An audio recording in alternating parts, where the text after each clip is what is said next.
Mon fils m'a dit qu'il m'emmenait pour une visite médicale de routine. Au lieu de cela, il m'a conduit à une maison de retraite dans ma propre voiture, m'a tendu un sac qu'il avait préparé avec sa femme et a pris mes clés de maison. Ils m'ont laissé dans une chambre stérile, pensant qu'ils m'avaient tout pris. Ils croyaient avoir gagné, mais ils ont commis une erreur. Ils m'ont laissé avec mes souvenirs, mon esprit et un plan. Avant de vous raconter comment j'ai retourné leur monde, j'aimerais savoir d'où vous regardez mon histoire. Faites-le moi savoir dans les commentaires ci-dessous. Et s'il vous plaît, aimez cette vidéo et abonnez-vous à la chaîne Homme de Parole si vous croyez que le respect de nos aînés n'est pas négociable. Le silence fut la première chose qui me frappa. Ici, dans cette maison que j'avais construite de mes propres mains. Le silence s'était amplifié depuis que Rose nous avait quittés. C'était un mardi matin. Le soleil lyonnais essayait tant bien que mal de percer la brume matinale, projetant de longues ombres sur le sol de la cuisine.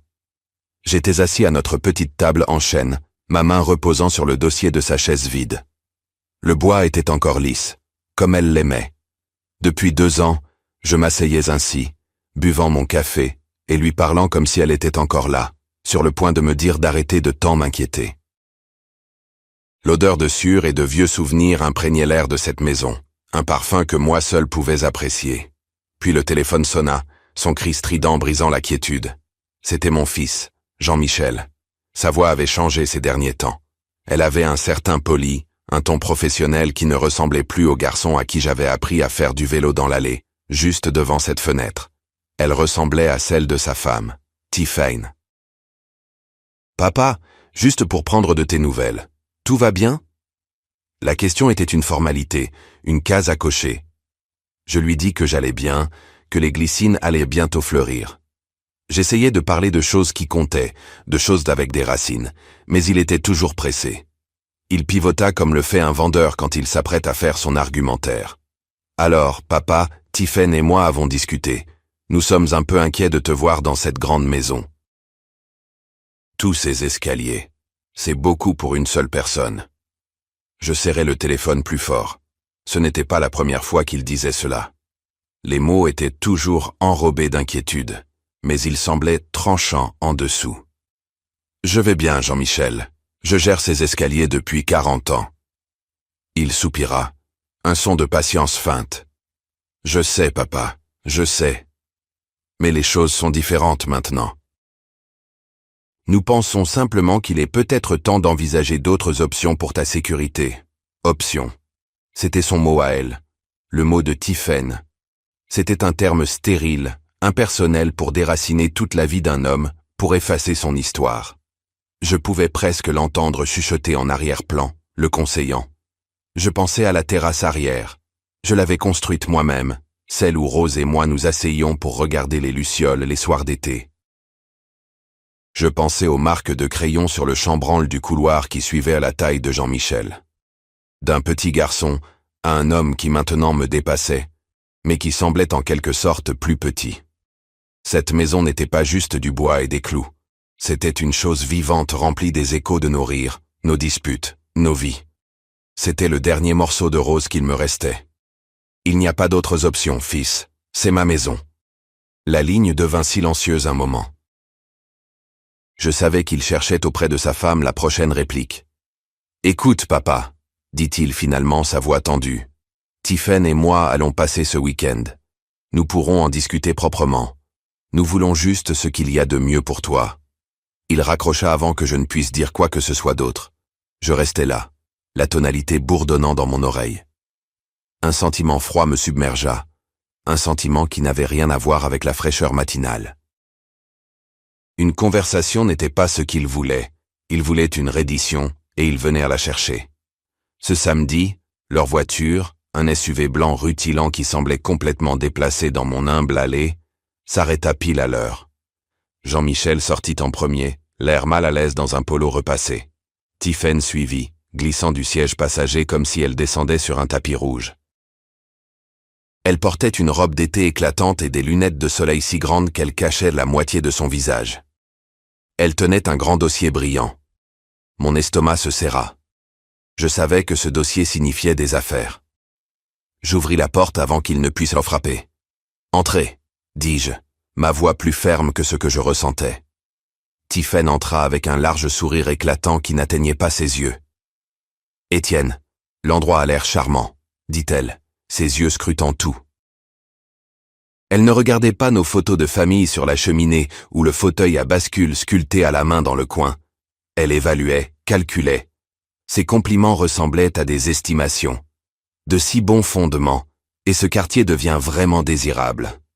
Jean-Michel s'attarda près de la porte, évitant mon regard, tripotant son téléphone. Il était un invité dans la maison où il avait grandi. Tiphaine traversa le salon, passant sa main sur le dossier du canapé. « Tu sais, avec quelques rénovations, la valeur de revente de cette propriété serait incroyable. Le potentiel est juste. Waouh !» Je ne dis rien. Je l'observais simplement. Cette étrangère qui avait le cœur de mon fils et qui venait maintenant pour ma maison. Elle s'installa finalement sur le canapé, tapotant le coussin à côté d'elle pour que Jean-Michel s'assoie. Il s'exécuta comme un enfant obéissant. Elle ouvrit le dossier brillant. Il était rempli de brochures, d'images de bâtiments immaculés avec des pelouses parfaitement vertes et des résidents aux cheveux argentés souriants. Les jardins du parc. Résidence Sérénité. Les jardins des chênes. Chaque page était une version stérile et standardisée d'une vie que je ne voulais pas. Nous avons fait quelques recherches, dit Tiphaine, sa voix vive et joyeuse. Ces endroits sont incroyables. Ils ont des activités. Personnel soignant sur place, repas préparés. Tu n'aurais à t'inquiéter de rien, papa. Jean-Michel acquiesça, me regardant enfin. Cela nous donnerait l'esprit tranquille, papa, sachant que tu es en sécurité et bien pris en charge. La colère qui couvait en moi commença à bouillir. Je regardais mon fils, l'homme qu'il était devenu. Je vis un étranger portant son visage. L'esprit tranquille pour qui, Jean-Michel? Je me levai, mes jambes se sentant plus fortes qu'elles ne l'avaient été toute la matinée. Je suis en sécurité. Je m'occupe de moi-même comme je le fais depuis 75 ans. Je pointais du doigt les brochures. Je ne veux pas de vos activités ou de vos repas préparés. Je veux ma maison. La maison que ta mère et moi avons construite. La maison dont tu disais ne jamais vouloir partir. Pendant une seconde, une lueur de quelque chose, peut-être de la honte, traversa le visage de Jean-Michel, mais elle disparut aussi vite qu'elle était apparue. Tiphaine intervint, son ton sucré devenant ferme comme de l'acier enveloppé de velours. Elle ne regarda pas Jean-Michel. Elle me regarda directement. « Nous ne pensons qu'à toi, Étienne, » dit-elle. Le son de mon prénom sur ses lèvres était une piqûre délibérée. C'était un rappel qu'elle me voyait non pas comme une figure paternelle, mais comme un problème à gérer, un obstacle. Tu as tant fait pour tout le monde toute ta vie. Il est temps de laisser quelqu'un d'autre s'occuper des choses. Parfois, nous avons besoin que d'autres personnes décident ce qui est le mieux pour nous. L'audace pure de cette déclaration me coupa le souffle. Décider pour moi, dans ma propre maison.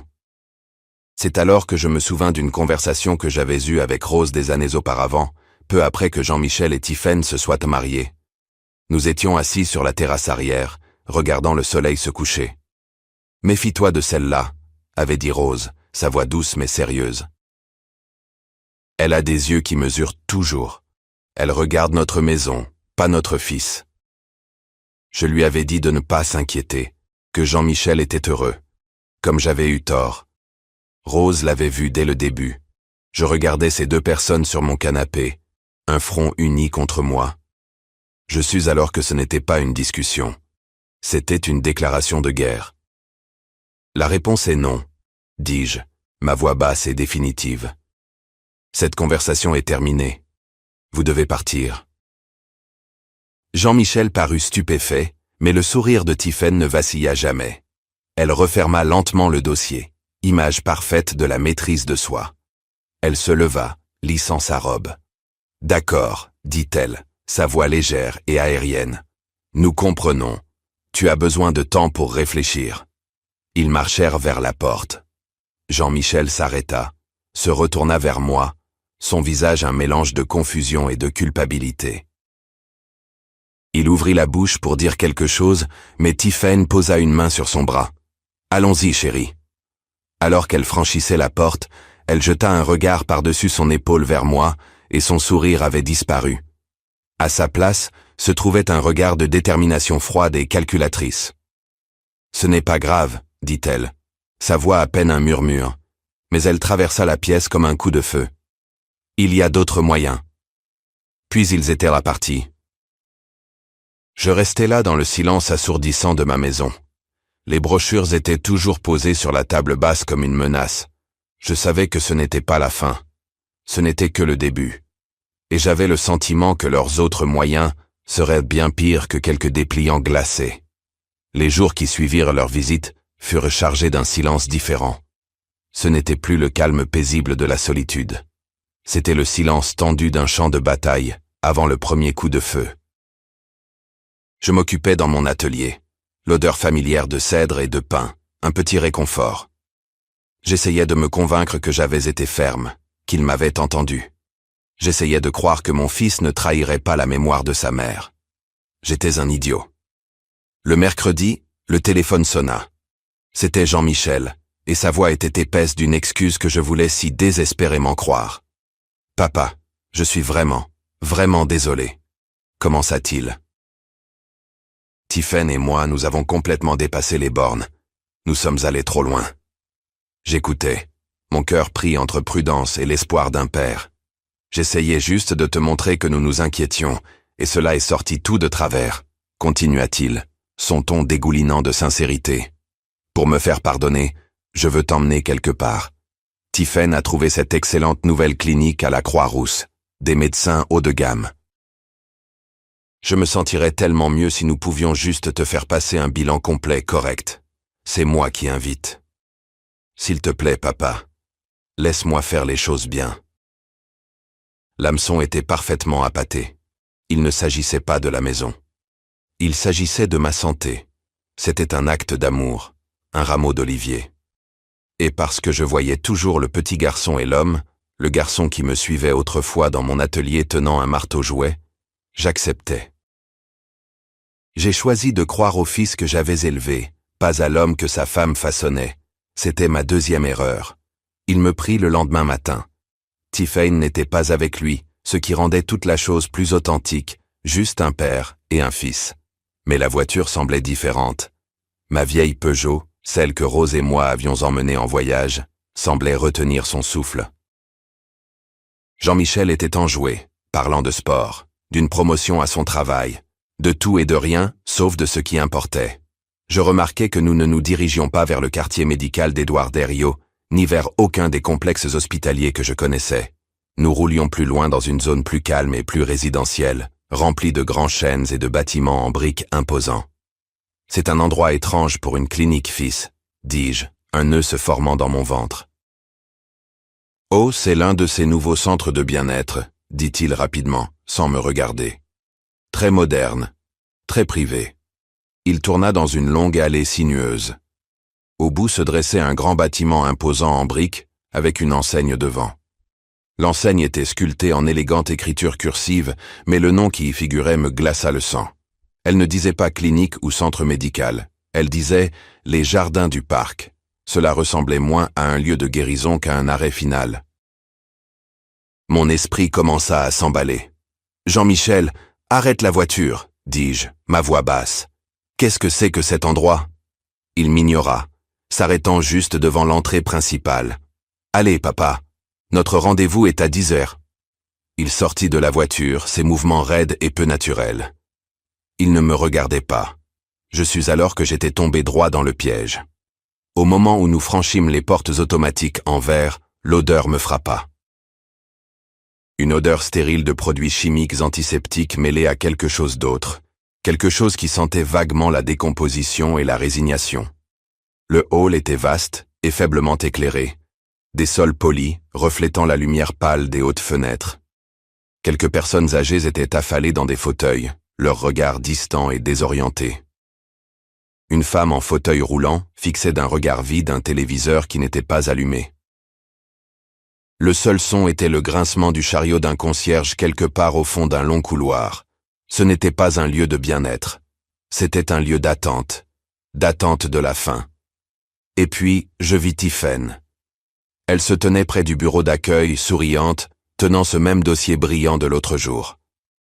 Elle nous fit signe, un petit signe de la main vif et triomphant. Mon sang se glaça. Elle s'approcha, ses talons claquant sur le linoléum. « Tu vois, n'est-ce pas charmant ?» dit-elle, sa voix résonnant dans le silence oppressant. Je me tournai vers mon fils qui m'avait conduit ici sous un mensonge. Jean-Michel. Le mot était à la fois une supplication, une exigence, un cri de cœur brisé. « Qu'est-ce que c'est ? Qu'as-tu fait ?» Il tressaillit, me regardant enfin, et dans ses yeux je ne vis pas la malice, mais la lâcheté pathétique d'un homme qui avait vendu son âme et avait honte du prix.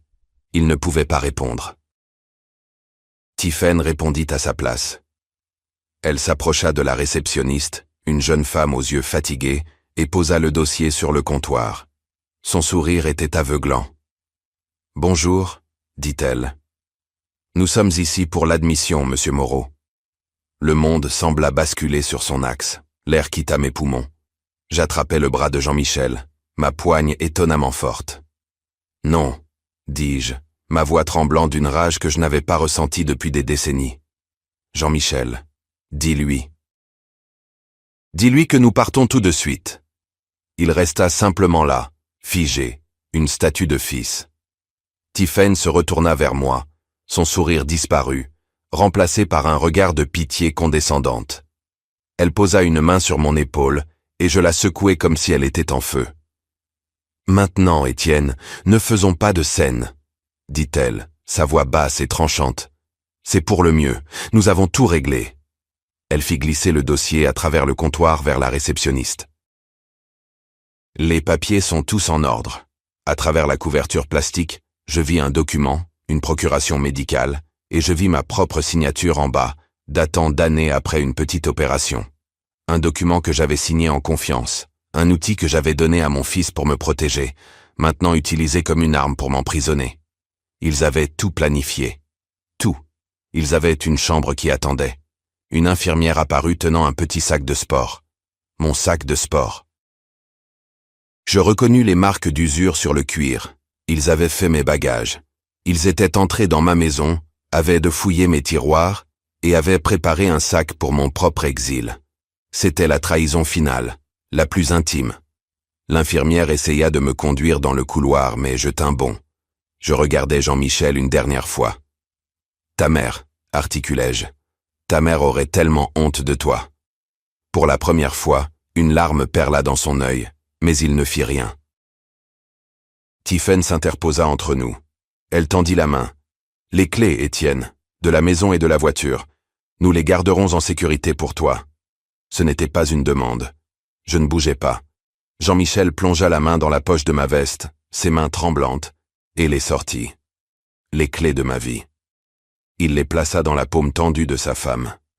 Elle referma ses doigts dessus, un regard de pure victoire sur son visage. Ils me conduisirent à une chambre au bout d'un long couloir silencieux. Elle était petite, peinte d'un jaune pâle et sans vie. Elle avait un lit, une petite commode, et une fenêtre avec vue sur un mur de briques. L'infirmière posa mon sac sur le lit. « Vous pouvez vous installer. Le déjeuner est à midi. » Jean-Michel marmonna quelque chose à propos de venir me voir bientôt, à propos de faire ce qu'il fallait. Tiphaine se contenta de sourire. « Nous gérerons tout à partir de maintenant, » dit-elle. Puis ils partirent. La porte se referma derrière eux, le bruit d'un verrou scellant mon destin. Je me précipitai à la fenêtre. J'étais juste à temps pour les voir sortir par l'entrée principale. Tiphaine riait, lançant mes clés de voiture en l'air et les rattrapant. Ma voiture. Elle monta côté conducteur. Jean-Michel monta côté passager, et ils s'éloignèrent.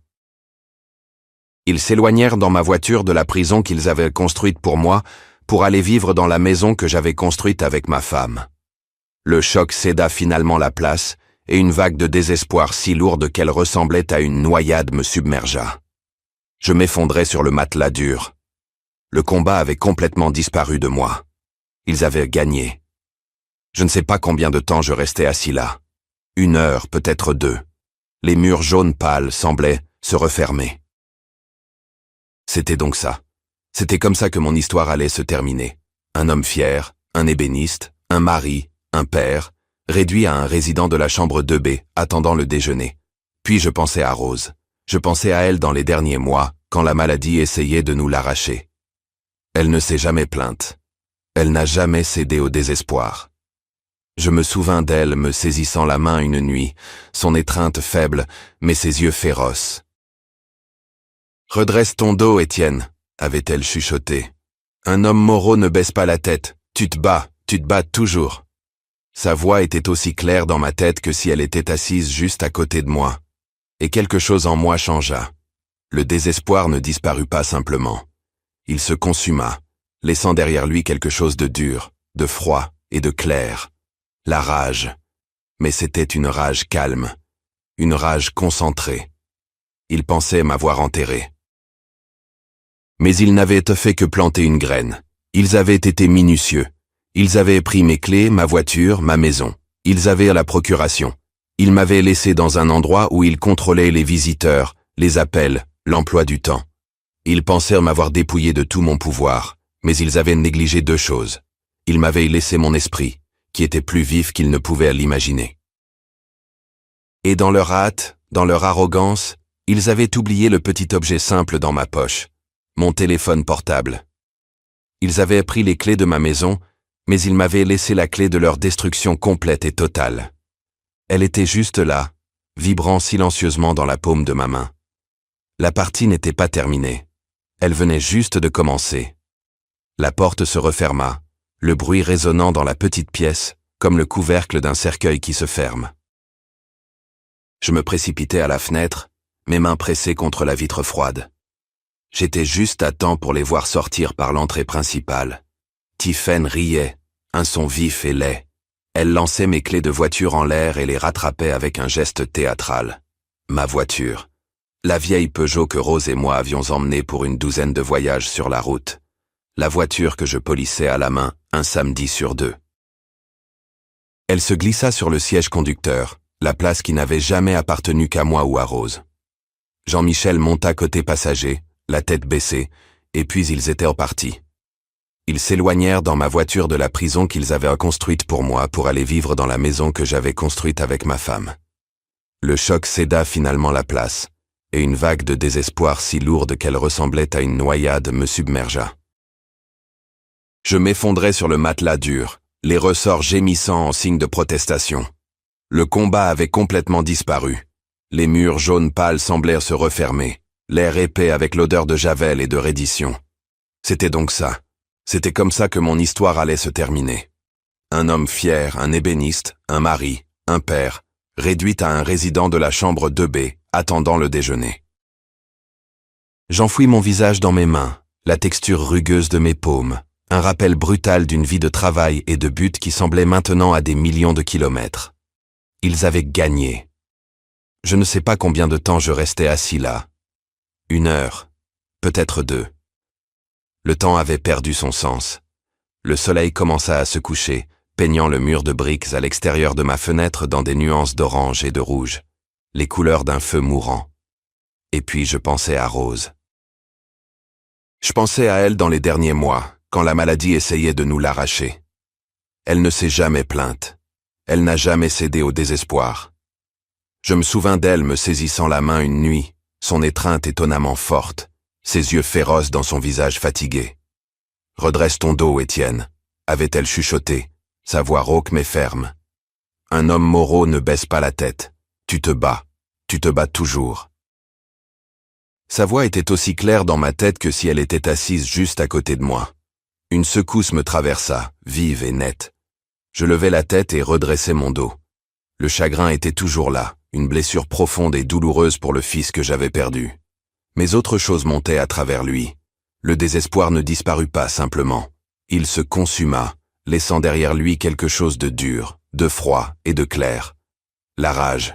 Mais c'était une rage calme, une rage concentrée. Le feu dans ma poitrine ne s'était pas éteint. Il s'était simplement tapi, se transformant en une braise chaude et patiente. Il pensait m'avoir enterré. Mais il n'avait fait que planter une graine. Je me levai et commençai à faire les 100 pas dans la petite pièce mon esprit, pour la première fois depuis des jours, travaillant avec une clarté nette et froide. Ils avaient été minutieux. Ils avaient pris mes clés, ma voiture, ma maison. Ils avaient la procuration. Ils m'avaient laissé dans un endroit où ils contrôlaient les visiteurs, les appels, l'emploi du temps. Ils pensaient à m'avoir dépouillé de tout mon pouvoir, me laissant aussi impuissant qu'un enfant. Mais ils avaient négligé deux choses. Ils m'avaient laissé mon esprit, qui était plus vif qu'ils ne pouvaient l'imaginer. Et dans leur hâte, dans leur arrogance, ils avaient oublié le petit objet simple dans ma poche, mon téléphone portable. Je le sortis. L'écran s'alluma, une balise dans la pièce qui s'assombrissait. Ils ont vu un vieil homme fatigué. Ils n'ont pas vu l'ébéniste qui savait mesurer 2 fois et couper 1 fois. Ils n'ont pas vu l'homme qui savait que pour construire quelque chose de solide, il faut d'abord un plan solide. Je n'étais pas un prisonnier, j'étais un artisan, et c'était juste un nouveau type de projet. J'avais besoin d'outils, j'avais besoin d'alliés. Mon esprit revint à l'admission chaotique, au visage dans le hall, au personnel. La plupart étaient occupés, leurs expressions professionnelles mais distantes. Mais il y en avait une jeune aide-soignante, celle qui avait apporté mon sac dans la chambre. Son badge disait « Iman ». Quand elle m'avait regardé, ses yeux n'étaient pas remplis de la pitié que je voyais chez les autres. Ils étaient remplis d'une compréhension tranquille, une lueur d'empathie. C'était un début. J'ouvris ma liste de contacts, mon pouce faisant défiler les noms de vieux amis, voisins, membres de la famille qui ne savaient pas ce qui s'était passé. Puis je vis le nom que je cherchais. Marcel Thibault, avocat, mon ami depuis plus de 30 ans. Un homme aussi aiguisé qu'un ciseau fraîchement affûté. Un homme en qui Rose avait une confiance totale. Un plan commença à se former, pas tout d'un coup, mais par morceaux, comme l'assemblage des joints d'un beau meuble. C'était un coup de chance plein de risques. Mais c'était un plan. C'était une arme. Ils avaient pris les clés de ma maison, mais ils m'avaient laissé la clé de leur destruction complète et totale. Elle était juste là, vibrant silencieusement dans la paume de ma main. La partie n'était pas terminée, elle venait juste de commencer. Le lendemain matin, le soleil se leva sur un homme différent. J'étais toujours dans la chambre 2B. Les murs jaunes pâles étaient toujours ma cage, mais l'homme à l'intérieur n'était plus un prisonnier. Il était un général, et cet établissement stérile et silencieux était mon centre de commandement. La première règle de toute bonne stratégie est de comprendre le terrain et l'ennemi. Alors, j'ai commencé à jouer le rôle qu'ils m'avaient assigné. Je suis devenu le résident Moreau. Quand ils ont apporté la bouillie fade et tiède, je l'ai mangée sans me plaindre. Quand ils m'ont tendu un petit gobelet en papier avec mes pilules du matin, je les ai avalées avec un hochement de tête. J'étais calme, docile et lent dans mes mouvements. Pour le personnel, j'étais juste un autre vieil homme qui s'effaçait dans la routine. Pour eux, c'était une reddition. Pour moi, c'était un camouflage. Ma cible principale était Iman. Je l'observais. Elle bougeait différemment des autres infirmières. Elles étaient efficaces, ce que je respectais, mais elles étaient pressées. Elle voyait des tâches, pas des personnes. Iman voyait des personnes. Elle s'arrêtait une seconde de plus pour ajuster un oreiller. Elle établissait un contact visuel. Elle écoutait. Pendant 2 jours, je n'ai rien dit de mon plan. Je l'ai simplement engagée. Je lui ai demandé d'où elle venait. Je lui ai parlé de mon atelier, de l'odeur du cèdre fraîchement coupé. Un après-midi, alors qu'elle vérifiait ma tension artérielle, je lui ai parlé du fauteuil à bascule que j'avais fabriqué pour Rose quand elle était enceinte de Jean-Michel. Je lui ai décrit comment j'avais gravé ses initiales RM dans le bois, juste sous la coudoir. Les mains d'un homme devraient construire des choses qui durent plus longtemps que lui ai-je dit. Elle sourit, un sourire sincère et chaleureux. Mon grand-père disait des choses comme ça, dit-elle. Il était maçon. J'avais trouvé mon ouverture. Le jour suivant, j'attendis qu'elle fasse sa tournée et que le couloir soit calme. « Iman », dis-je, ma voix basse. « Puis-je vous parler un moment en privé ?» Elle regarda autour d'elle, puis entra dans ma chambre, laissant la porte légèrement entr'ouverte. Je n'ai pas perdu de temps. Je lui ai tout dit. Le mensonge sur le bilan de santé, les clés volées, la procuration, la maison. J'ai gardé ma voix égale, exposant les faits comme si j'expliquais un plan. J'ai vu la compréhension se dessiner dans ses yeux. suivi d'une vague de colère en ma faveur. C'est juste terrible, monsieur Moreau, chuchota-t-elle. Je savais que quelque chose n'allait pas. C'est alors que j'ai joué ma carte. J'ai besoin de passer un appel téléphonique, dis-je. Un appel privé à mon avocat, mais je ne peux pas risquer qu'on m'entende. J'ai besoin de 5 minutes. C'est tout. J'ai juste besoin que vous vous assuriez que personne n'entre. La chaleur dans ses yeux fut remplacée par un conflit. Elle se tordit les mains. Monsieur Moreau, je ne peux pas. Si mon superviseur l'apprend, je pourrais perdre mon emploi. Je comprenais. Je lui demandais de risquer ses moyens de subsistance pour un homme qu'elle connaissait à peine. Je la regardais droit dans les yeux. Je sais ce que je demande, mais je vous le dis, et Dieu m'en est témoin. Ils essaient de me voler ma vie. Cette maison est tout ce qu'il me reste de ma femme. Je ne peux pas les laisser la prendre. Je la vis lutter avec la décision. Son regard dériva autour de ma petite chambre impersonnelle. Mon propre grand-père, dit-elle doucement. Il a construit sa maison de fond en comble comme vous. Il aurait détesté un endroit comme celui-ci. Il aurait dit qu'il n'avait pas d'âme. Elle prit une profonde inspiration. D'accord, dit-elle. 5 minutes. Je me tiendrai dans l'embrasure de la porte. Si quelqu'un vient, je leur dirai que vous vous reposez. Mon cœur martelait contre mes côtes, non pas de peur mais d'adrénaline. C'était ça, le premier coup de feu. Je sortis mon téléphone et fis défiler rapidement jusqu'à la lettre M. Monsieur Marcel Thibault. J'appuyai sur le bouton d'appel. Il répondit à la deuxième sonnerie, sa voix aussi nette et franche que jamais. Thibault, Marcel. C'est moi, Étienne. Il y a eu une brève pause. Étienne, où es-tu? J'ai essayé d'appeler chez toi. Marcel, écoute-moi, dis-je, ma voix urgente et basse. Je suis dans de sérieux ennuis. Jean-Michel et sa femme, ils m'ont mis dans une maison de retraite. Les jardins du parc. Ils m'ont menti. Ils ont une sorte de procuration médicale et ils ont pris ma maison. J'entendis le souffle brusque à l'autre bout de la ligne. Marcel ne posa pas 100 questions. C'était un professionnel. Il comprit. Ne dis rien de plus au téléphone, dit-il, sa voix maintenant froide comme l'acier. Je serai là demain à 10h. En tant que ton conseiller juridique, ils ne peuvent pas me refuser l'accès. Tiens bon, Étienne. Ne leur parle pas. Ne signe rien. Nous allons arranger ça. Il raccrocha. Je laissai échapper un souffle que je ne m'étais pas rendu compte de retenir. L'espoir. C'était une chose puissante. Iman me fit un petit signe de tête nerveux depuis l'embrasure de la porte, puis continua sa tournée. La première pièce était en place. Plus tard ce soir-là, comme sur commande, mon téléphone sonna. C'était Jean-Michel. Je le laissai sonner quelques fois, puis répondis, donnant à ma voix un ton faible, fatigué. « Allô? Papa, c'est moi. J'appelle juste pour voir comment tu vas. Tu t'installes bien ?» Sa voix était pleine de cette fausse inquiétude joyeuse. C'était comme écouter un mauvais acteur. « C'est bien, fils, » dis-je, mettant un léger tremblement dans ma voix. « La nourriture est... Eh bien, c'est un toit au-dessus de ma tête. »« C'est l'esprit, papa, » dit-il, soulagé que je ne me batte pas. « Tu t'y habitueras. Tiphaine et moi viendrons te rendre visite dans une semaine environ, une fois que tu seras bien installé. Nous sommes juste tellement occupés à mettre la maison en ordre. » Je pouvais entendre le sourire dans sa voix en disant « La maison ». Je fermai les yeux.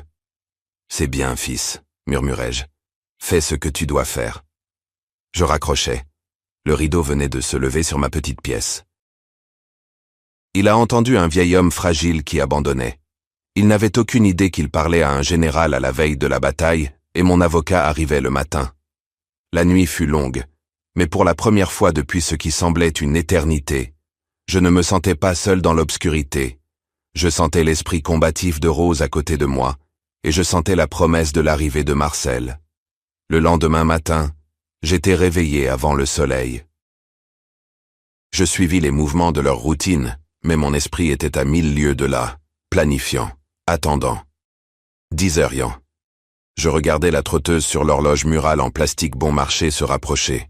À exactement 10h01, je l'entendis. Des voix élevées venant du bout du couloir. J'allai à ma porte, pressant mon oreille contre le bois peint frais. Je pouvais entendre la voix de Tiphaine, mielleuse, mais avec une pointe d'acier durci. Je suis désolé, mais il se repose. Il n'accepte pas de visiteurs aujourd'hui. Puis j'entendis une voix qui traversa les années, profonde, calme et inébranlable. C'était Marcel. « Madame, dit-il, et je pouvais l'imaginer debout là, grand et immuable dans son costume sur mesure. Je ne suis pas un visiteur, je suis son conseiller juridique. Refuser à un individu l'accès à son avocat est une violation grave de ses droits. Je peux vous expliquer les statuts spécifiques où vous pouvez vous écarter. » Il y eut un moment de silence choqué. Tiphaine n'avait pas l'habitude de personnes qui ne pliaient pas à sa volonté. Je l'entendis balbutier quelque chose, mais l'autorité dans sa voix avait disparu. Quelques secondes plus tard, il y eut un coup ferme à ma porte. Je l'ouvris pour voir Marcel debout là, sa mallette à la main. Son visage était un masque de professionnalisme, mais dans ses yeux, je vis la colère juste d'un ami loyal. Derrière lui, Tiphaine se tenait fumante.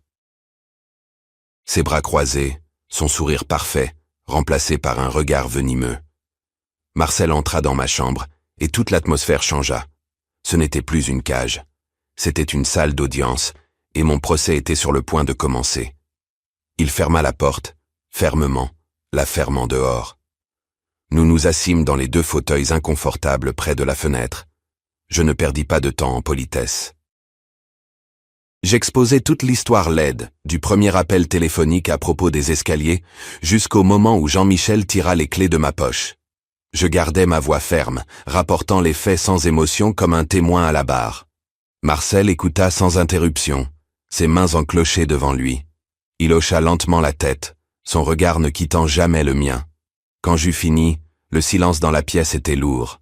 « Ils étaient arrogants », dit-il finalement, sa voix à un grondement bas.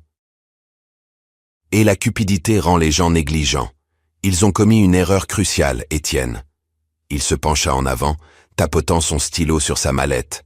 Cette procuration médicale, c'est un document puissant. Elle permet à Jean-Michel de prendre des décisions concernant tes soins de santé si tu es incapable de le faire. Mais c'est tout ce qu'elle fait.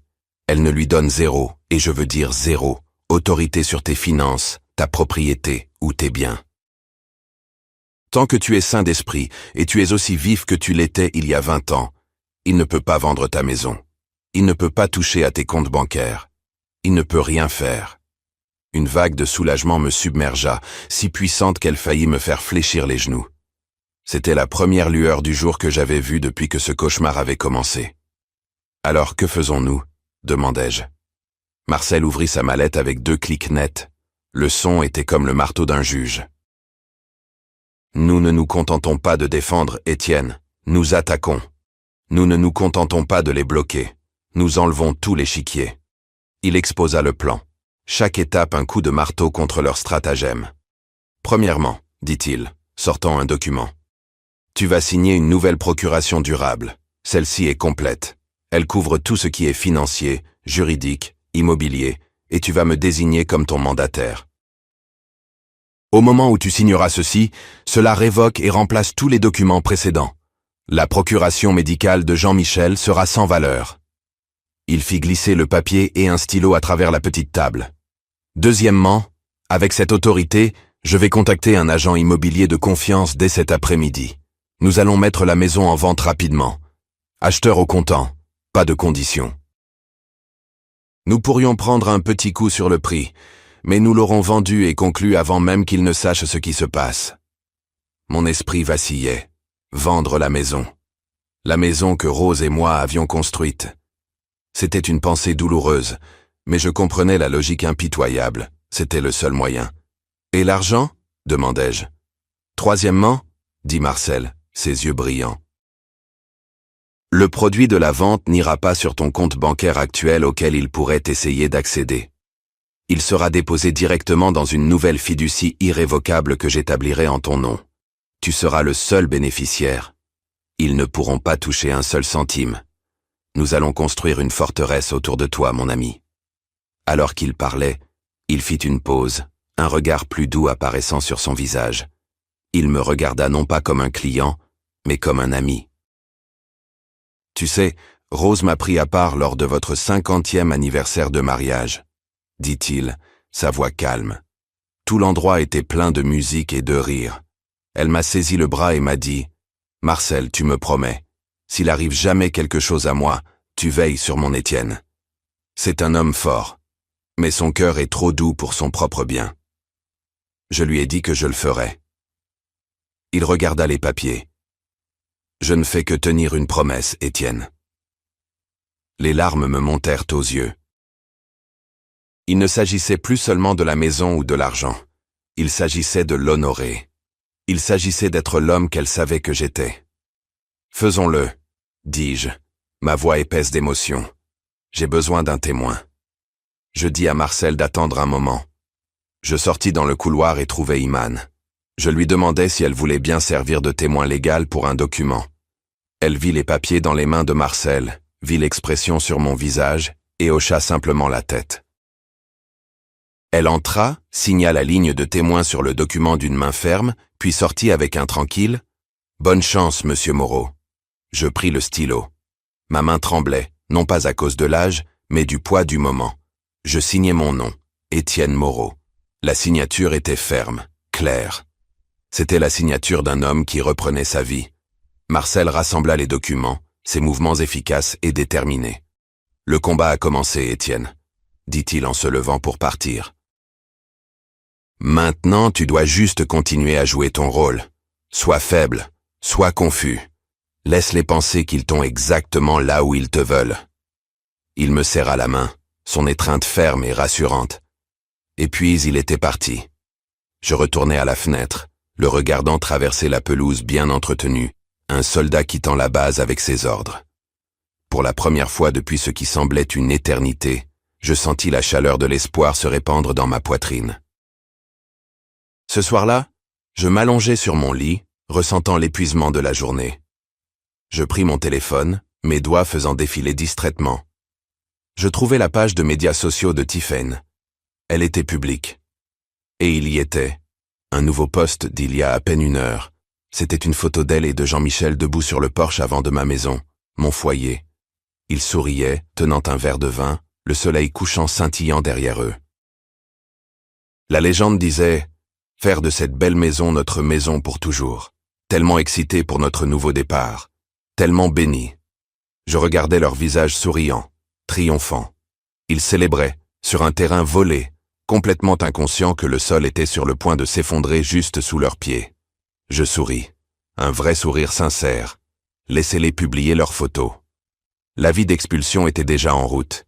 Les 2 semaines qui suivirent furent un chef-d'œuvre de patience. Je devins le résident modèle des jardins du parc. J'étais un fantôme dans les couloirs, un vieil homme tranquille qui restait dans son coin. Je mangeais ce qu'il me donnait.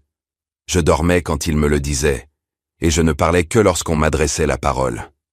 Pour mon fils et sa femme, mon silence était le son de la défaite. Ils croyaient m'avoir brisé. En réalité, j'étais un ressort enroulé, et chaque jour qui passait, la tension se resserrait. Pendant que je jouais le rôle d'un homme qui s'effaçait, Marcel était un tourbillon d'activités concentrées à l'extérieur. Nos appels téléphoniques étaient des mises à jour codées, mon lien secret avec la guerre menée en mon nom. Un après-midi, il appela. « Étienne, dit-il, sa voix basse, nous avons une offre.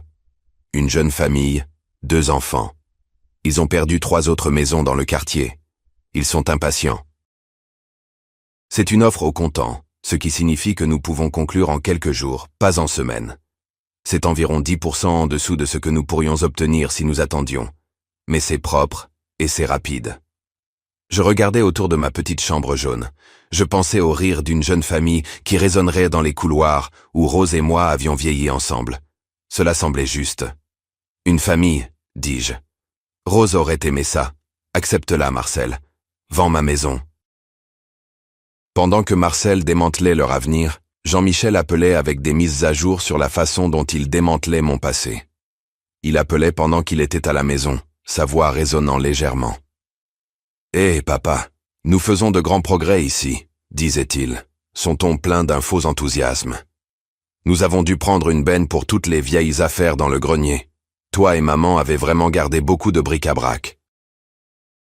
Bric-à-brac, il appelait ses albums photos précieux du bric-à-brac, sa collection de livres de jardinage anciens, le coffre en cèdre que j'avais construit pour elle pour notre premier anniversaire, rempli de linge qu'elle avait brodé à la main. Une fureur froide et tranquille s'installa profondément dans mes os. Mais au téléphone, ma voix était un faible murmure. « Oh, d'accord, fils, si tu penses que c'est pour le mieux. » Son soulagement était palpable. Il était si désireux de croire ses propres mensonges, de croire que je consentais à l'effacement de ma propre vie. Il n'avait aucune idée que chaque boîte qu'il jetait n'était qu'un autre clou dans son propre cercueil.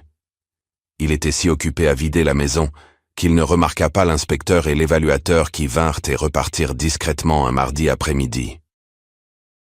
Il était si fier de la nouvelle couche de peinture qu'il mettait sur le porche qu'il ne vit pas l'agent immobilier montrant la propriété à la jeune famille jeudi matin pendant que lui et Tiphaine étaient au travail. Les dernières pièces du plan se déplacèrent avec une rapidité stupéfiante. Marcel appela un vendredi. « C'est fait, Étienne. Les papiers sont signés. La maison n'est plus à ton nom. Les fonds ont été virés directement sur le nouveau compte fiduciaire. Ils sont sécurisés. Nous sommes prêts pour le mouvement final. Donne-moi juste le mot. » Je ressentis un sentiment de calme profond, de finalité. L'encre de mon passé était partie, mais à sa place, je ressentis la liberté d'un navire qui venait de couper ses amarres, prêt à naviguer vers une nouvelle aube. Tout ce dont j'avais besoin était du moment parfait pour frapper. Tiphaine, dans son arrogance infinie, me le tendit sur un plateau d'argent. Elle appela ce soir-là, sa voix comme du miel mélangé avec du poison. « Étienne, mon chéri, roucoula-t-elle. Je voulais juste te faire savoir que Jean-Michel et moi organisons une petite pendaison de crémaillère demain soir. Juste quelques amis pour célébrer notre nouveau foyer. » Je pouvais entendre le tintement des verres en arrière-plan. Ils célébraient déjà. « Nous savons que tu n'es pas vraiment d'humeur à socialiser, » continua-t-elle, sa condescendance dégoulinant de chaque mot. « Alors, tu n'as pas à t'inquiéter de venir, bien sûr. Ce serait trop pour toi. Tu te reposes juste et reprends des forces. » L'insulte était si profonde, si complète que j'ai presque ri. Elle m'interdisait ma propre maison, une fête célébrant son vol, et l'encadrait comme un acte de gentillesse. C'était ça, le sommet de leur hubris, la scène parfaite pour leur chute. Je laissai échapper un long soupir fatigué pour son bénéfice.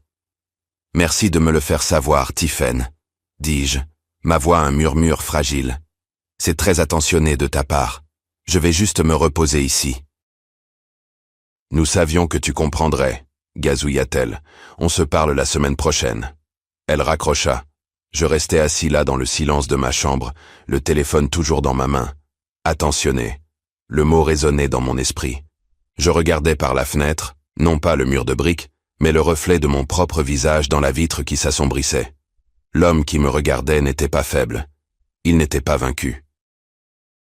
Ses yeux étaient clairs, et ils brillaient d'une lumière froide et dure. La performance était terminée. Il était temps pour le rideau de se lever sur le dernier acte. Je parcourus calmement mes contacts et appuyai sur le bouton pour appeler Marcel. Il répondit immédiatement. « Marcel, » dis-je, et ma voix n'était plus le faible murmure d'un vieil homme fatigué. Elle était forte, elle était ferme. C'était la voix d'un homme qui était sur le point de récupérer sa vie. « C'est l'heure. Ils font une fête demain soir. Ils seront là. Tous leurs amis seront là. » Je fis une pause, savourant le moment. Donnons-leur une pendaison de crémaillère qu'ils n'oublieront jamais. La façon dont Marcel me l'a décrit plus tard, la fête battait son plein. Le son des rires et de la musique forte se déversait sur la pelouse de mas de la maison.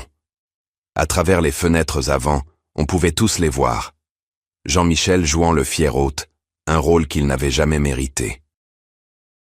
Et Tiphaine, la reine du château, tenant sa cour au centre du salon, un verre de champagne à la main.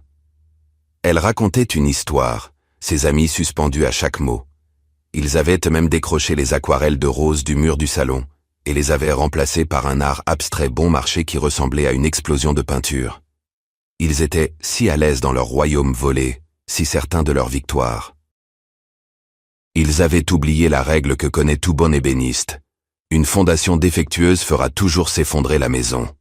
À exactement 20h15, la sonnette retentit, un son net et clair qui traversa la musique.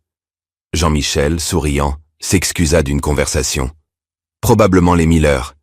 Ils sont toujours en retard, » dit-il avec un rire confiant. Il ouvrit grand la porte, son sourire prêt, un accueil sur ses lèvres, mais le sourire se figea sur son visage. Il fondit, remplacé par une expression de totale confusion. Debout sur son porche avant, n'étaient pas les Miller. C'était Marcel Thibault, vêtu d'un costume sombre, son visage calme et illisible. À côté de lui se tenait un jeune couple, un homme et une femme, se tenant la main, l'air nerveux mais déterminé. Et juste derrière eux, de chaque côté de l'allée, se tenaient 2 agents de police de Lyon en uniforme. La lumière du porche projetait de longues ombres solennelles. Ce n'était pas une fête, c'était un règlement de compte. « Marcel ?» balbutia Jean-Michel, sa voix soudain petite. « Quoi? Qu'est-ce que tu fous ici ?» Avant que Marcel ne puisse répondre, Tiphaine apparut à l'épaule de Jean-Michel, son sourire toujours plaqué sur son visage, bien qu'il vacilla légèrement quand elle vit la police. « Y a-t-il un problème, monsieur Thibault ?» demanda-t-elle, sa voix tendue. Le regard de Marcel était comme de la glace. Il regarda au-delà d'elle directement vers Jean-Michel. « Je suis ici avec mes clients, » dit-il, sa voix égale et claire, portant par-dessus le soudain silence dans la musique de la fête. Il fit un geste vers le jeune couple. « Voici monsieur et madame Dupont. Ce sont les nouveaux propriétaires de cette propriété. » Pendant un moment, il y eut un silence complet. Puis, Tiphaine laissa échapper un rire court et aigu. C'était un son cassant et laid. « Nouveau propriétaire, c'est ridicule. » « Vous devez être confus, c'est notre maison. Maintenant, si vous voulez bien nous excuser, nous avons des invités. » Elle essaya de fermer la porte. Marcel ne bougea pas. Il leva simplement une main, et de la poche intérieure de sa veste, il sortit une épaisse liasse de papier. Il la tint pour qu'il puisse la voir. « Il n'y a pas de confusion, madame, » dit-il, sa voix dépourvue de toute émotion. Ceci est un acte de vente notarié déposé auprès du notaire et du cadastre municipal. La propriété a été vendue par son propriétaire légal, M. Étienne Moreau, par l'intermédiaire de sa procuration désignée et légalement nommée. Pénétrez, chacun un coup de houe. Votre mari est invité, êtes en train de commettre une violation de propriété. La couleur quitta le visage de Tiphaine. Jean-Michel avait l'air d'avoir été physiquement frappé, sa bouche grande ouverte, son visage un masque d'incrédulité. Les invités à l'intérieur qui avaient regardé la scène se dérouler tombèrent dans un silence complet. La musique était la seule chose qui faisait encore un son joyeux, un contrepoint grotesque à l'horreur qui se dessinait sur leur visage. Tiphaine retrouva sa voix en premier. Ce n'était pas une voix de raison, c'était un cri strident. « Non, vous ne pouvez pas, c'est impossible, c'est notre maison. Je vais vous poursuivre, je vais tous vous poursuivre. » Le plus jeune des 2 policiers s'avança. Il était calme, professionnel, sa voix irradiant une autorité qui ne pouvait pas être contestée. « Madame, » dit-il, « cela semble être une affaire civile qui a été légalement exécutée. Notre présence ici est simplement pour maintenir la paix. En ce moment, les Dupont sont les propriétaires légaux et ils souhaitent que vous quittiez leur propriété. Vous devez rassembler vos effets personnels et partir maintenant. » L'effondrement fut total et immédiat. C'était comme regarder un barrage se rompre. Jean-Michel resta simplement là, secouant la tête, marmonnant « Non, papa ne ferait pas, il ne ferait pas ça. » Tiphaine se décomposa complètement. Elle criait sur la police, elle criait sur Marcel, elle criait sur les Dupont. Mais c'étaient les cris d'une rage impuissante. Ses amis, ceux qui avaient ri à ses histoires quelques instants auparavant, commencèrent à reculer, saisissant leurs sacs à main et vestes, évitant son regard. Ils se précipitèrent vers la porte arrière, se fondant dans la nuit, abandonnant leur reine. Les officiers furent patients mais fermes. Ils escortèrent une Tiphaine en pleurs, hystérique, et un Jean-Michel complètement brisé à travers la maison alors qu'il saisissait quelques objets essentiels. Ils passèrent devant la nourriture à moitié mangée, les verres de champagne abandonnés, les ruines de leur fête de victoire. Le chemin du salon à la porte d'entrée fut la plus longue marche de leur vie. Ils furent forcés de quitter la maison sous le regard attentif de la police, des nouveaux propriétaires, et d'une demi-douzaine de voisins qui regardaient, maintenant par leurs fenêtres, attirés par le tumulte. Ils se tenaient sur le trottoir, baignés dans la lueur froide et impitoyable d'un lampadaire. Il y a un instant, ils étaient les maîtres du château. Maintenant, ils étaient sans abri. Marcel fit un signe poli aux Dupont, qui franchirent prudemment le seuil de leur nouvelle maison. Marcel me raconta plus tard que sa dernière image d'eux était celle de Tiphaine.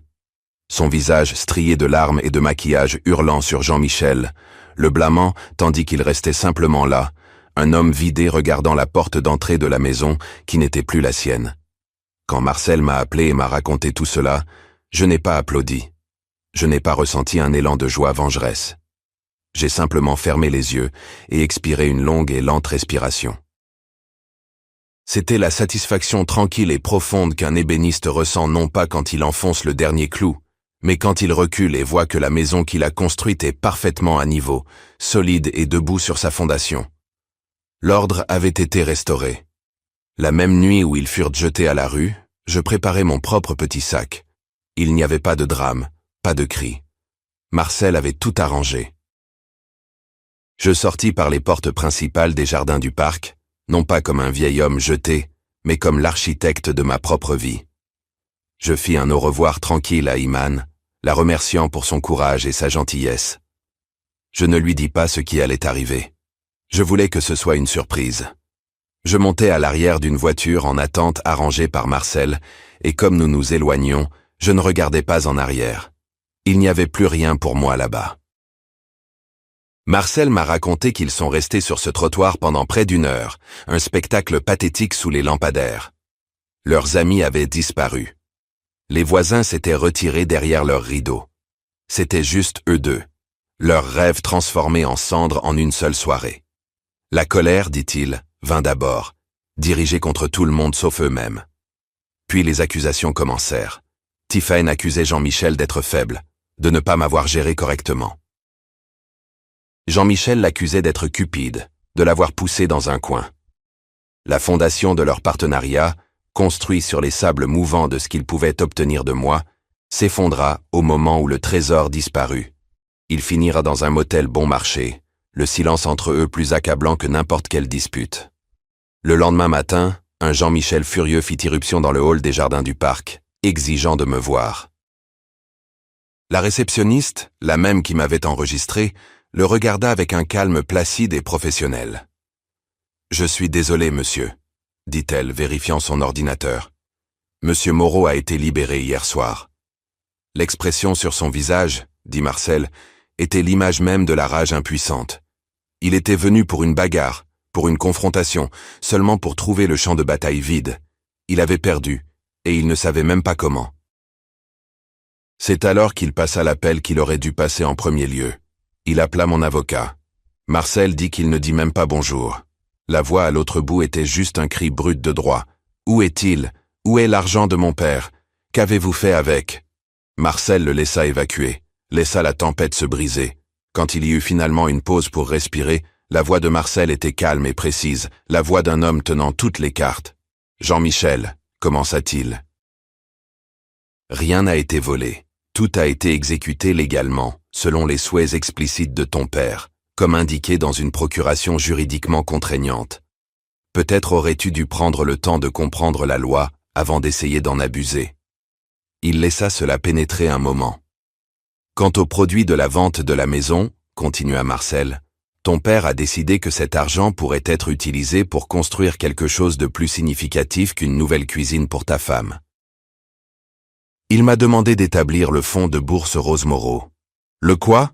balbutia Jean-Michel. « L'héritage de ta mère, » dit Marcel, sa voix portant tout le poids des mots. « Le fonds sera administré par l'École des Beaux-Arts de Lyon. Il fournira une bourse complète de 4 ans à une jeune femme méritante étudiant les beaux-arts ou l'artisanat. Une étudiante chaque année, à perpétuité. Ta mère, qui aimait l'art et croyait au pouvoir de cette communauté, sera maintenant responsable de la construction de l'avenir d'innombrables jeunes femmes. C'est là qu'est l'argent, Jean-Michel. Il est transformé en héritage. Marcel dit qu'il y eut un long silence stupéfait à l'autre bout de la ligne. Avant que Jean-Michel ne puisse se remettre, Marcel porta le coup suivant. Concernant la Peugeot, dit-il, de manière factuelle. Ton père l'a offerte avec un titre clair et légal à une jeune aide-soignante nommée Iman. Il croit en la récompense de la gentillesse, un concept que tu pourrais vouloir étudier. Enfin, Jean-Michel retrouva sa voix, un faible et désespéré murmure. Et mon père, où est-il? Ton père, dit Marcel, sa voix ferme, traçant une limite finale claire, est en sécurité, confortable et dans un lieu de son choix.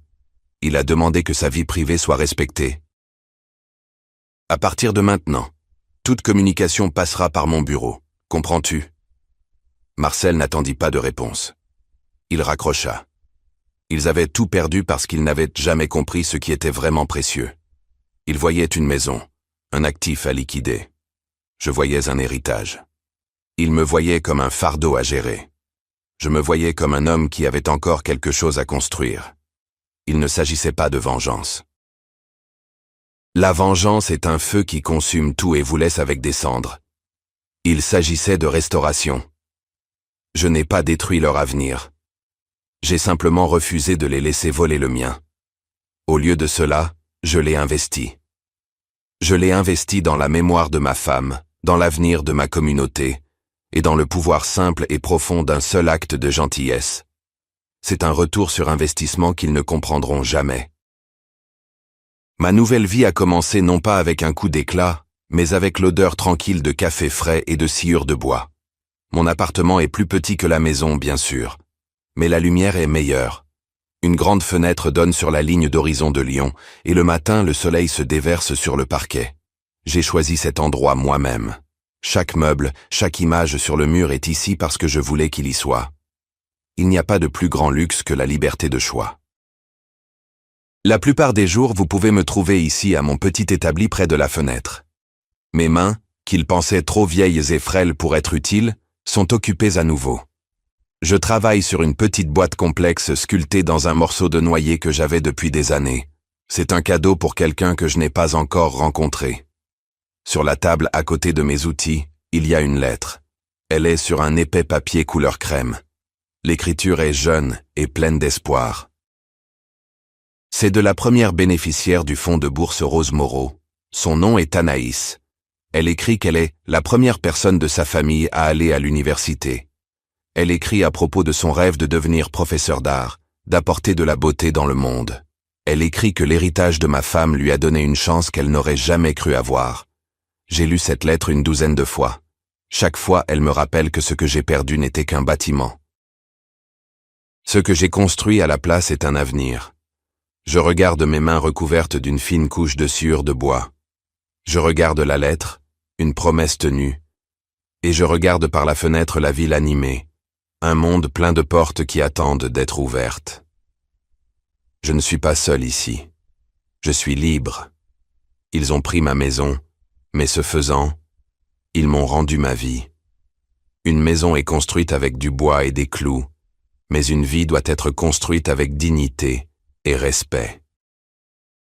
Ma femme Rose, elle aurait aimé ça, elle aurait adoré cela. Notre véritable héritage n'a jamais été dans les murs que nous possédions, mais dans les portes que nous pouvions ouvrir pour les autres. Et moi, à 75 ans, j'ai finalement appris comment ouvrir cette porte pour moi-même. Merci d'avoir écouté mon histoire. Si elle a résonné en vous, s'il vous plaît, aimez cette vidéo, abonnez-vous à la chaîne Homme de Parole et partagez vos propres pensées sur la famille et l'héritage dans les commentaires ci-dessous.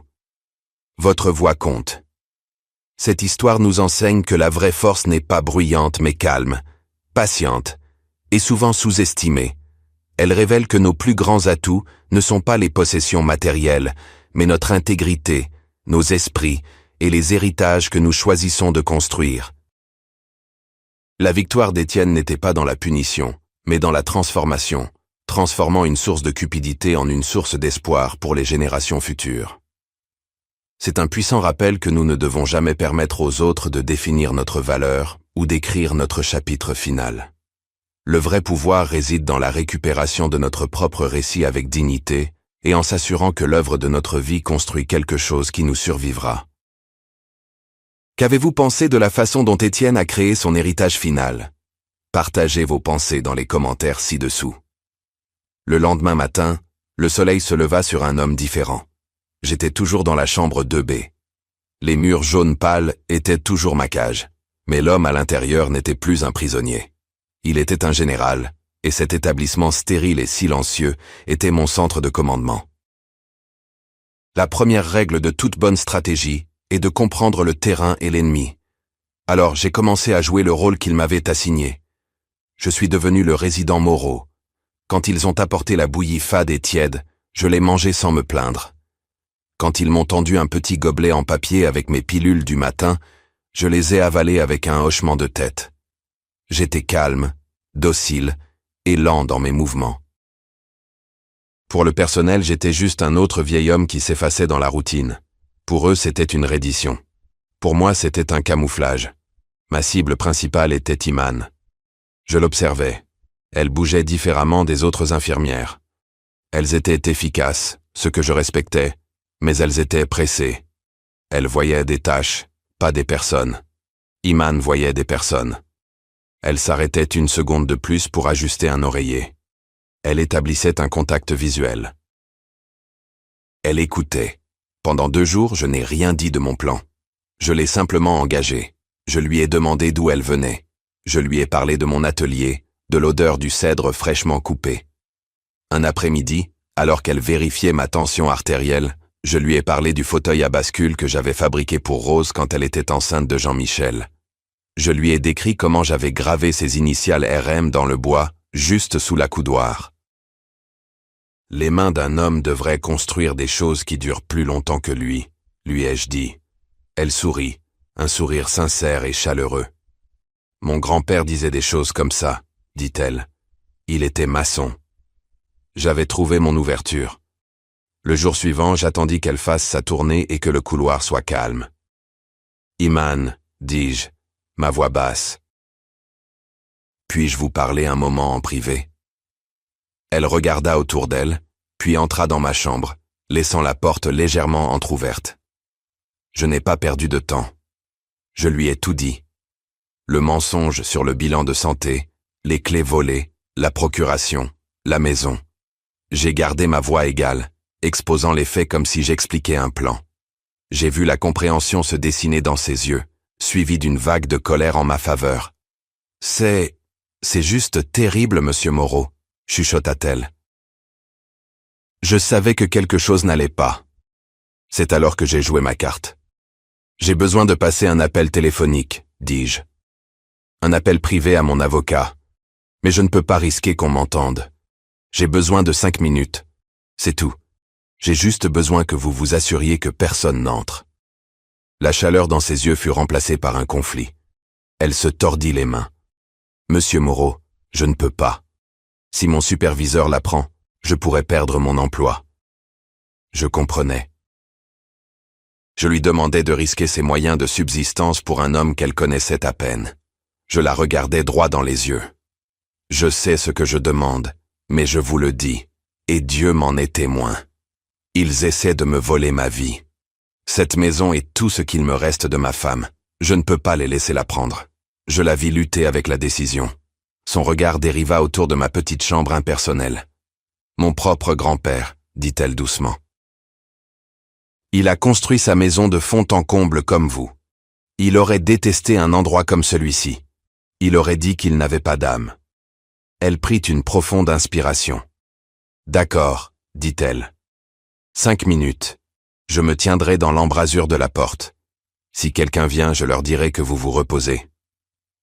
Mon cœur martelait contre mes côtes, non pas de peur, mais d'adrénaline. C'était ça, le premier coup de feu. Je sortis mon téléphone et fis défiler rapidement jusqu'à la lettre M. Marcel Thibault. J'appuyai sur le bouton d'appel. Il répondit à la 2e sonnerie, sa voix aussi nette et franche que jamais. Thibault, Marcel. C'est moi, Étienne. Il y eut une brève pause. Étienne, où es-tu? J'ai essayé d'appeler chez toi. Marcel, écoute-moi, dis-je, ma voix urgente et basse. Je suis dans de sérieux ennuis. Jean-Michel et sa femme, ils m'ont mis dans une maison de retraite. Les jardins du parc, ils m'ont menti. Ils ont une sorte de procuration médicale et ils ont pris ma maison. J'entendis le souffle brusque à l'autre bout de la ligne. Marcel ne posa pas 100 questions. C'était un professionnel. Il comprit. « Ne dis rien de plus au téléphone », dit-il, sa voix maintenant froide comme l'acier. « Je serai là demain à 10h. En tant que ton conseiller juridique, ils ne peuvent pas me refuser l'accès.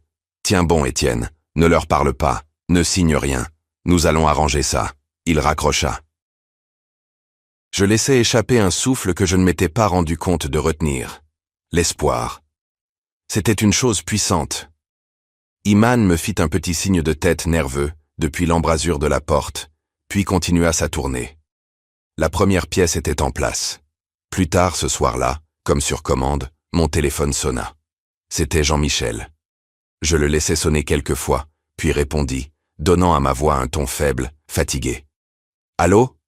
Papa? C'est moi. J'appelle juste pour voir comment tu vas. » « Tu t'installes bien ?» Sa voix était pleine de cette fausse inquiétude joyeuse. C'était comme écouter un mauvais acteur. « C'est bien, fils, » dis-je, mettant un léger tremblement dans ma voix.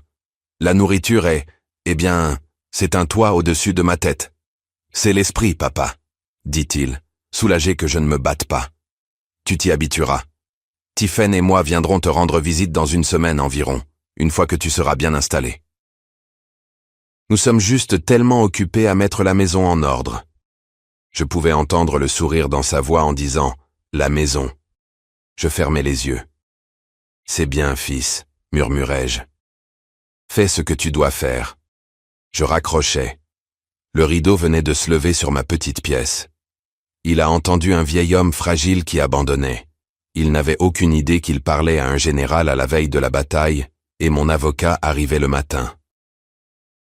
La nuit fut longue, mais pour la première fois depuis ce qui semblait une éternité, je ne me sentais pas seul dans l'obscurité. Je sentais l'esprit combatif de Rose à côté de moi, et je sentais la promesse de l'arrivée de Marcel. Le lendemain matin, j'étais réveillé avant le soleil. Je suivis les mouvements de leur routine, mais mon esprit était à 1000 lieues de là, planifiant, attendant. 10 heures ans. Je regardais la trotteuse sur l'horloge murale en plastique bon marché se rapprocher. À exactement 10h01, je l'entendis. Des voix élevées venant du bout du couloir. J'allai à ma porte, pressant mon oreille contre le bois peint frais. Je pouvais entendre la voix de Tiphaine, mielleuse, mais avec une pointe d'acier durcie. « Je suis désolé, mais il se repose. Il n'accepte pas de visiteurs aujourd'hui. »